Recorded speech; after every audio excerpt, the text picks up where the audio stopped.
আর সবচেয়ে কষ্টের বিষয়টা হচ্ছে নাইলা গাছের মধ্যে এই দেখছেন কি পুষ্কাটা এরকম না এটা পুষ্কাটা এটা এই দেখছেন এই দেখুন কি অবস্থা। এটা ক্যামেরাতে কদ্দুরা দেওয়া যাচ্ছে জানি না, কিন্তু লাউ পুরা। আসসালামু আলাইকুম। বর্ষা কিন্তু শুরু হয়ে গেছে। এই দেখেন বাড়ির আনাচে কানাচে অলরেডি পানি এসে পড়ছে। আমি খেতে যাইতেছি, ক্ষেতের মধ্যে আমার কিছু মুলামদি গাছ আছে আর কি। এগুলো পানির মধ্যেও তেমন একটা মরে না, এখনো পুরোপুরি পানি আয় নাই, যে কারণে রয়েছে। আজকে মুলামদি আনবো, চলেন আপনাদের দেখ বন্ধু। টাইম আছে না নাকি হইল না? এই দেখো কি অবস্থা। তো এই যে বর্ষার সৌন্দর্য বুঝছো, পুষ্কাটা এরকম না এটা পুষ্কাটা এটা পুষ্কাটা এরকম না। আচ্ছা ঠিক আছে।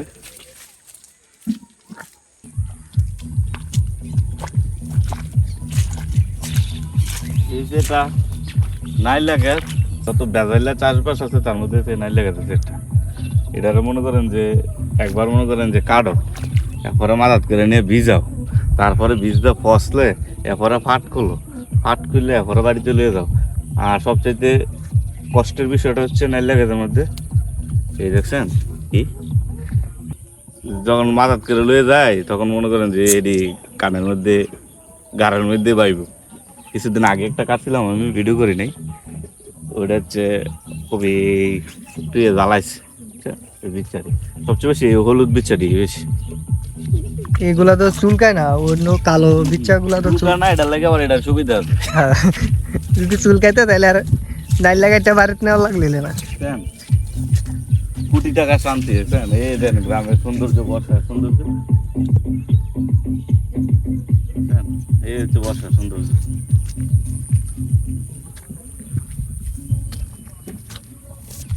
এ হচ্ছে আমার মুলামদি গাছ।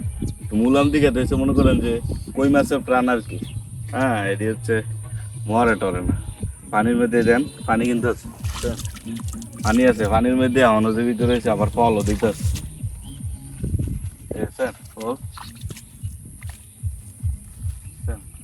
দুই একদিন আগে নেওয়ার দরকার ছিল, কারণ বড় বড় গেছে। তুমি একটা ছুরি লাইলে তুমি 3 কাটা লয়ে এসো। হ্যাঁ, এই দেখছেন আরো 2টা। তো সবটাতে খুঁজলে এমন অনেকগুলোই পাওয়া যাবে। এটি কিছুটি আছে মাঝখানে, কিন্তু অনেক বেশি ঘন হয়েছিল। এখন পানি হওয়ার কারণে পাতাটি কিছু মজে আছে গা, তখন দেখা যাবে চিরা চাওয়া তৈরি ছিল, এটি বড় বড় হয়েছিল।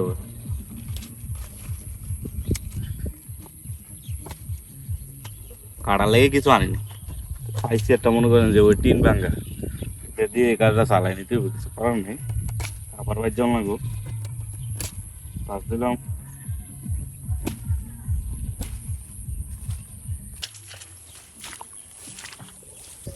এই দেন আপনাদের নতুন একটা জিনিস দেখাই। হচ্ছে আমার আমার মুলামদি গাছ একটা লাউ ধরছে। এই দেখেন, এই দেখুন কি অবস্থা। এটা ক্যামেরাতে কদ্দুরা দেওয়া যাচ্ছে জানি না, কিন্তু লাউ পুরা সাইজ, যাত্রা অনেক ভালো ছিল, যে কারণে প্রায় সময় এই বড় বড় না, এই বড় বড় এগুলো কিন্তু মনে হইব যে বাতি হয়ে গেছে, কিন্তু আসলেই না, পরিপক্ক হয়ে গেছে মনে হইব, কিন্তু না, এগুলো কিন্তু এখনো করা আছে। ভাঙ্গে দেখাই, একেবারেই করা, সাইজটা একটু বড় আর কি। ইটা আবার খাওয়ার উপযুক্ত না। এই বাঁশ মনে করেন যে এটা বীজের লেগে রাখে দেবো, কিন্তু হাইব্রিডের ইয়েটা সমস্যা। আজকের মতো যা লাগে নিয়ে নিলাম, আর নেবো না, একেবারে নিজের গাছের বুঝছেন, একেবারে ফ্রেশ। ঠিক আছে, ধন্যবাদ, ভালো থাকবেন। ইনশাআল্লাহ আবার সামনে কোনো ব্লগ নিয়ে হাজির হবো।